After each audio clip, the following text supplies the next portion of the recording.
أعوذ بالله السميع العليم من الشيطان اللعين الرجيم بسم الله الرحمن الرحيم الحمد لله رب العالمين والصلاة والسلام على سيدنا وشفيعنا أبي القاسم محمد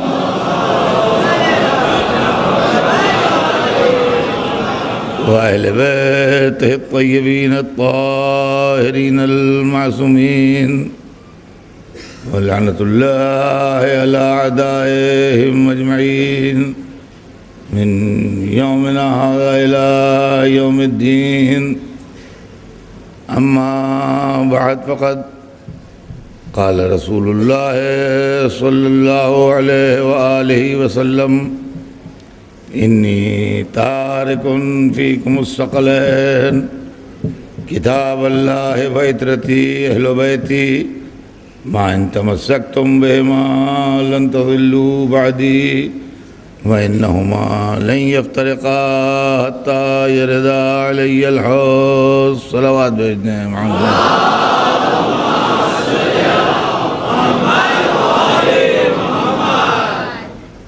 حضور سرور کائنات کا ارشاد گرامی ہے کہ مسلمانوں میں تم میں دو بڑی اہم چیزیں چھوڑ کے جا رہا ہوں، بڑی گراں قدر و وزنی چیزیں چھوڑ کے جا رہا ہوں. ایک اللہ کی کتاب ہے اور ایک میری عطرت ہے، میرے اہل بیت ہیں. ما ان تمسکتم بہما، جب تک تم ان دونوں کے ساتھ رہو گے، لن تضلوا بعدی، میرے بعد کبھی ہرگز گمراہ نہیں ہوں گے. وَإِنَّهُمَا لَن يَفْتَرِقَا، اور یہ دونوں ایک دوسرے سے جدا نہیں ہوں گے، یہ دونوں ایک دوسرے سے الگ نہیں ہوں گے.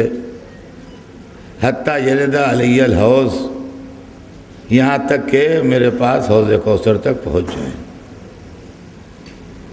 اللہ نے گرامی ہمارے آپ کے درمیان جو گفتگو چل رہی ہے،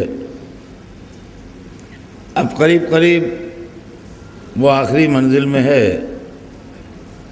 صرف ایک کل کی مجلس اور باقی ہے، اور اس کے لیے بھی میں یہ عرض کر دوں کہ وہ جیسے روزانہ مجلس ٹھیک 9 بجے شروع ہو جاتی ہے، کل کی مجلس میں وقت کی پابندی نہیں ہو پاتی ہے. اور یہ آپ ذہن میں رکھیں کہ کل ادھر سے جلوس گزرتا ہے، اور جب جلوس ختم ہونے لگتا ہے جب ہم مجلس شروع کرتے ہیں، تو اس میں تاخیر ہو جاتی ہے مجلس شروع ہونے میں. تو یہ ذہن میں رہے کہ کل کی مجلس جو ہے وہ جیسے 9 دن وقت کی پابندی ہوئی، اس طریقے سے وقت کی پابندی نہیں ہو پاتی کبھی بھی، کسی سال بھی. آپ حضرات واقف ہیں، لیکن پھر بھی میں یاد دہانی کر دوں کہ کل کی مجلس میں وقت کی پابندی نہیں ہوگی.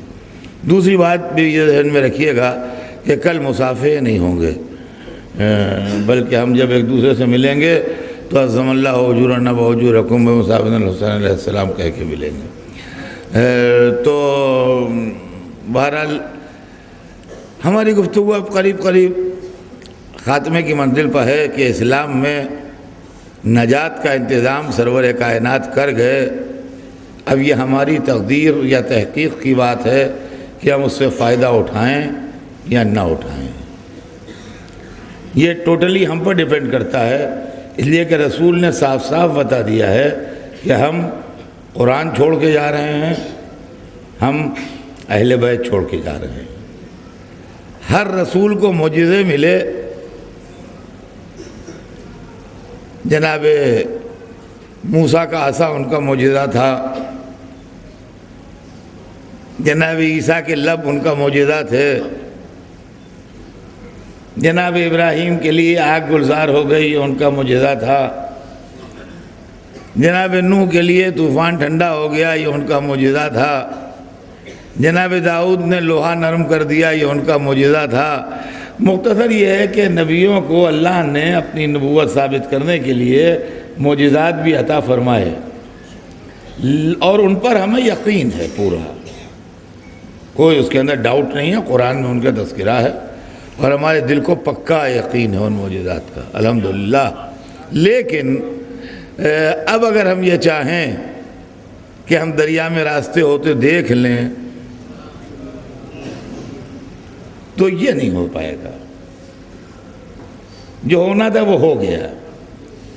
آج اگر ہم یہ چاہیں کہ کوئی دہکتا جہنم ہو اور کوئی اس میں کود پڑے اور زندہ سلامت نکل آئے، نہ کپڑے جلے نہ جسم جلے، تو اب یہ نہیں ہو سکتا۔ اب بیمار اچھا ہو جائے یا طائر ہوا میں اڑ جائے یا مردہ زندہ ہو جائے، یہ کام یقین ہوا مگر اب نہیں ہوگا۔ انگلی کے اشارے سے چاند دو ہو جائے، ہوا مگر اب نہیں ہوگا۔ سورج پلٹا مگر اب نہیں پلٹے گا۔ ستارہ اترا مگر اب نہیں اترے گا۔ اللہ نے اپنے حبیب کو 2 معجزے دیے،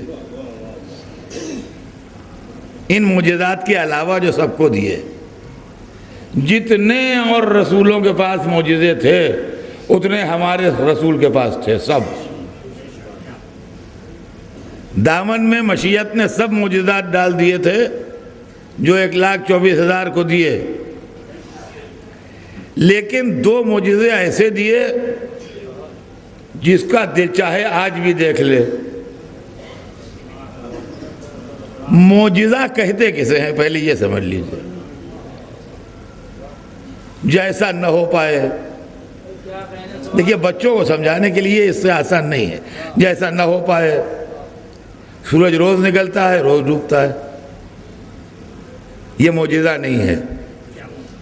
لیکن مغرب سے نکل آئے تو معجزہ ہے، لیکن کسی کے بس میں ہے نہیں کہ نکال دے۔ آگ جلا دیتی ہے، یہ کوئی معجزہ نہیں ہے، لیکن کوئی آگ میں کودے اور نہ جلے یہ معجزہ ہے۔ پانی ڈبو دیتا ہے، یہ معجزہ نہیں ہے، لیکن کوئی اترے پانی میں اور پانی راستے بنا کے الگ ہو جائے یہ معجزہ ہے۔ جیسا نہ ہوتا ہو ویسا ہو یہ معجزہ ہے۔ اللہ نے اپنے حبیب کی رسالت کو چونکہ قیامت تک رکھا تھا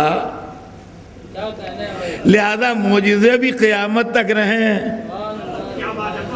تو اللہ نے اپنے حبیب کو 2 معجزے دیے، ایک کا نام ہے قرآن، ایک کا نام ہے اہل بیت۔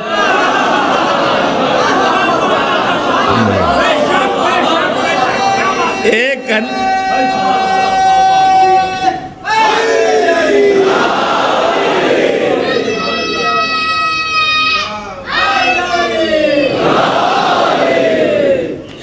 قرآن فصاحت و بلاغت،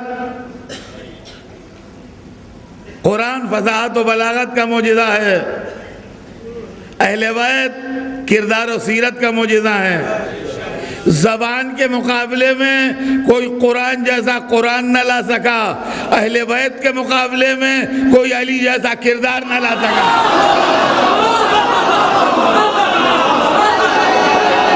صلوات بر محمد۔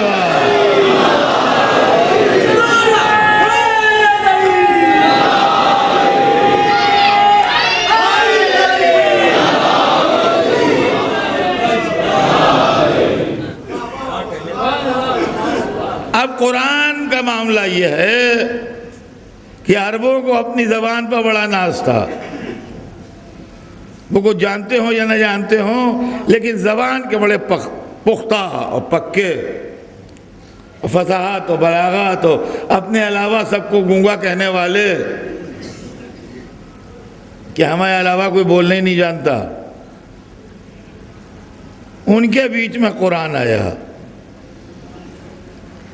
تو وہ جو اپنے کو زباندہ کہتے تھے قرآن کے سامنے گونگے ہو گئے،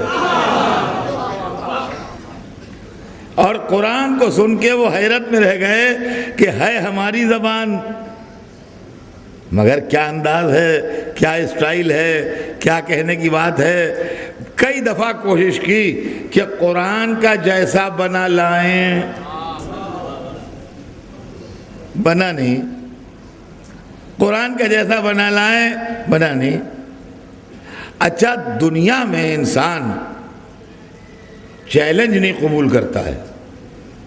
دیکھیں مزاج یہ ہے انسان کا کہ آپ ویسے سیدھے سیدھے چلے، وہ کوئی نہیں بولتا کسی سے، لیکن جہاں چیلنج دیجئے وہیں بھڑکتا ہے۔ ایک صاحب بہترین شاعر ہیں، آپ کے فیورٹ شاعر ہیں، پڑھتے ہیں یہاں، لوگ ان کی تعریف کرتے ہیں، تو لوگ تعریف کرتے ہیں، وہ پڑھتے ہیں، اچھا کہتے ہیں، لیکن اگر کوئی صاحب کہہ دیں کہ ان سے بہتر کوئی کہہ کے دکھائے، 10 شاعر کھڑے ہو جائیں گے کہ ہم خود ان سے بہتر کہہ کے دکھا دیں گے۔ آدمی کا مزاج چیلنج نہیں قبول کرتا ہے، تعریف کریں گے، چیلنج نہیں مانیں گے۔ قرآن نے ایک چیلنج دیا کہ اگر کوئی شک ہے تو ایک قرآن ایسے ہی لے آؤ، نہ لا پائے۔ جب نہ لا پائے تو قرآن نے چیلنج کا ریٹ گھٹا دیا، کہا اچھا پورا قرآن نہ لاؤ، 10 سورے لے آؤ۔ 10 بھی نہ لائے۔ جب 10 بھی نہ لا پائے تو قرآن نے اور ریٹ گھٹایا، 1 سورے کا جواب لے آؤ۔ اچھا لمبا سورہ بقر بھی ہے اور سورہ انا اعطیناک الکوثر بھی ہے، قرآن نے سورے کا سائز بتایا نہیں۔ اگر کوئی سورہ انا اعطیناک الکوثر کے سائز کا سورہ بنا کے لے آتا تو کہتا صاحب آپ نے سورہ کہا تھا، دیکھیے سورہ لے آئے ہم۔ معلومات چھوٹا سورہ ہو قرآن کا یا بڑا، اس کا جیسا ناممکن۔ اسی لیے اہل بیت کو 14 حصوں میں بانٹا کہ چھوٹا ہو یا بڑا ان کا جیسا ملے گا نہیں۔ صلوات بھیج دیں محمد۔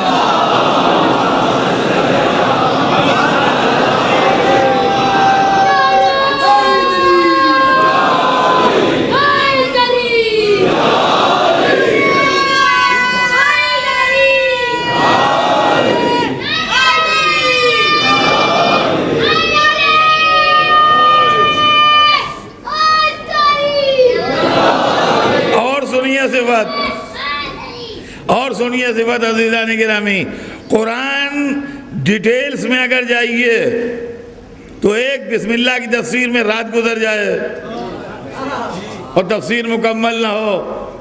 مطلب ڈیٹیل اگر جائیے آپ تو جو کچھ آسمانی کتابوں میں ہے وہ قرآن میں ہے، اور اگر سمٹتا ہے قرآن تو ایک نقطہ بن جاتا ہے۔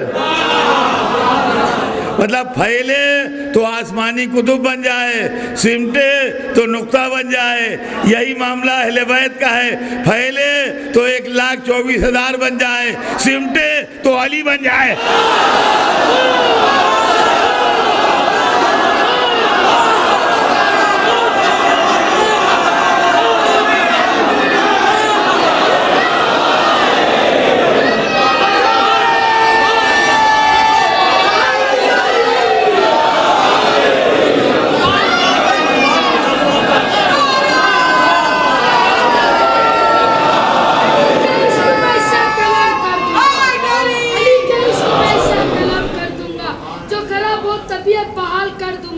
لگا کے نعرے حیدر ہر ایک بستی میں منافقوں کا جینا حرام کر دوں گا۔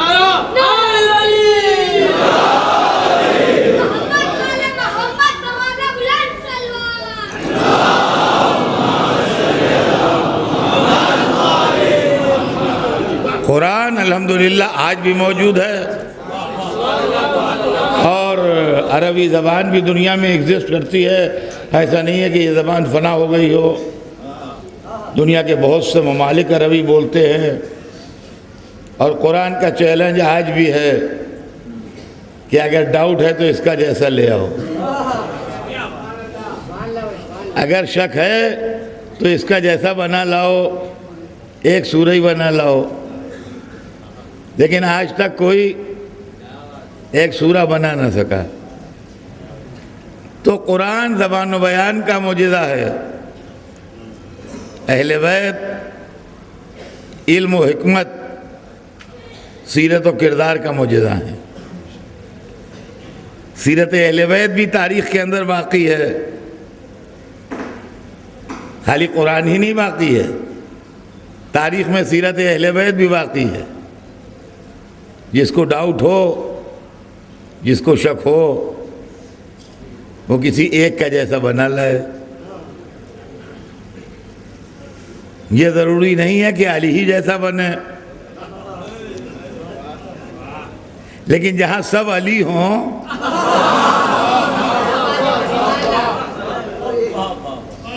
وہاں کوئی بنا کے کیا لائے گا؟ تو الحمدللہ سیرت و کردار کا معجزہ بھی موجود ہے، زبان و بیان کا بھی معجزہ موجود ہے، اور رسول کا یہ ارشاد بھی موجود ہے کہ دیکھو قرآن کے ساتھ رہنا اور اہل بیت کے ساتھ رہنا. اب اہل بیت کے لیے قرآن اور قرآن کے لیے اہل بیت، یہ دو ساتھی ہیں. قرآن نے اہل بیت کے لیے کیا کہا؟ ہزاروں دفعہ کا نہیں بلکہ لاکھوں دفعہ کا سنا ہوا معاملہ ہے آپ کا. میں اکثر کہتا ہوں کہ میں نئی چیزیں کہاں پڑھتا ہوں، وہ سب سنائی بات ہے. قرآن نے اہل بیت کے لیے کیا کہا؟ انما یرید اللہ لیذھب عنکم الرجس اہل البیت ویطہرکم تطہیرا.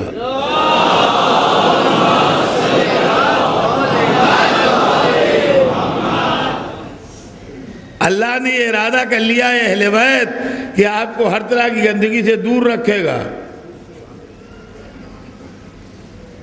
اور آپ کو اس طرح پاک و پاکیزہ رکھے گا جو پاک و پاکیزہ رکھنے کا حق ہے. بچہ جانتا ہے. پڑھی میں نے آیت، ترجمہ کیا، کوئی ایک ایسا نہیں جو کہے کہ ہم نے پہلی دفعہ سنا ہے. بچہ جانتا ہے، ہر بچہ. اور قرآن نے جب اپنی طہارت کے لیے بات کی تو کیا کہا؟ لا یمسہ الا المطہرون. پاک و پاکیزہ کے سوا کوئی مس نہیں کر سکتا. تو حضور اٹھاتے تو اس کو غیر مسلم بھی ہیں. یہ کیا کہا قرآن نے؟ یعنی فکر قرآن تک نجاست پہنچ نہیں سکتی.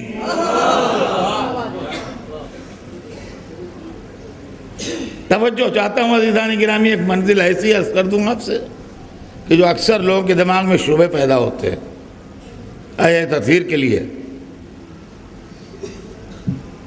تو وہ چیز دور ہو جائے. پہلی بات جو کہی گئی وہ نگیٹو لائن ہے. انما یرید اللہ لیذھب عنکم الرجس اہل البیت. اللہ نے ارادہ کر لیا کہ آپ سے گندگی کو دور رکھے. یہ نگیٹو اپروچ ہے. پاک رکھے یہ پازیٹو اپروچ ہے، اور گندگی دور رہے